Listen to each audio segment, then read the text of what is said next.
পবিত্র আত্মার আগুন প্রার্থনা এমন একটি প্রার্থনা যা আত্মিক শক্তি, শুদ্ধি এবং ঈশ্বরের উপস্থিতির জন্য আবেদন জানায়। এটি সাধারণত বিশ্বাসীদের মধ্য থেকে সব ধরনের বাধা ও দুর্বলতা সরিয়ে ঈশ্বরের শক্তি অনুগ্রহ লাভের জন্য বলা হয়। পবিত্র আত্মার আগুন প্রার্থনা। হে স্বর্গীয় পিতা, আমি আজ আপনার সামনে বিনীতভাবে আসছি। আমি আপনার অনুগ্রহ ও ক্ষমার জন্য প্রার্থনা করছি। হে প্রভু, আমার অন্তর, মন ও আত্মা শুদ্ধ করুন। হে পবিত্র আত্মা, আপনার শুদ্ধিকরণকারী আগুন দিয়ে আমাকে পূর্ণ করুন। আমার সমস্ত দুর্বলতা, সন্দেহ, ভয় ও পাপের শৃঙ্খল ভেঙে দিন।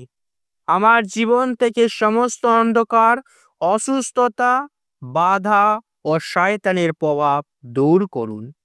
হে আগুনের আত্মা, আপনার শক্তি ও মহিমার দ্বারা আমাকে ভরিয়ে তুলুন। আমার হৃদয়ে ঈশ্বরের প্রেম, বিশ্বাস ও অনুগ্রহ জাগিয়ে তুলুন, যেন আমি আপনার ইচ্ছা মতো চলতে পারি, আপনার আদেশ মানতে পারি এবং আপনার মহিমার জন্য জীবন উৎসর্গ করতে পারি। হে প্রভু যীশু, আপনি বলেছেন তোমরা শক্তি লাভ করবে যখন পবিত্র আত্মা তোমাদের উপর আসবে। প্রেরিত 1:8। আমি আজ সেই স্বর্গীয় শক্তির জন্য আকুল প্রার্থনা করছি। আমাকে আপনার জ্বলন্ত প্রেমে আগুন দিয়ে জাগিয়ে তুলুন, যেন আমি সাহস ও দৃঢ়তার সাথে আপনার সেবায় নিজেকে নিয়োজিত করতে পারি।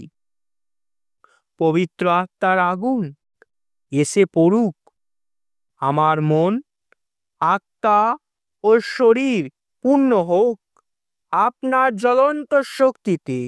আমার পরিবার, গির্জা এবং চারপাশের সকল কিছুই আপনার শুদ্ধিকরণকারী আগুন দ্বারা রক্ষা পাক ও আশীর্বাদ প্রাপ্ত হোক। এই প্রার্থনা আমি প্রভু যীশু খ্রিস্টের মহিমান্বিত নামে চাচ্ছি। আমেন। এই প্রার্থনাটি ধীরে ধীরে ও বিশ্বাসের সাথে বললে ঈশ্বর আপনার হৃদয় ও জীবনে পবিত্র আত্মার শক্তি ঢেলে দেবেন।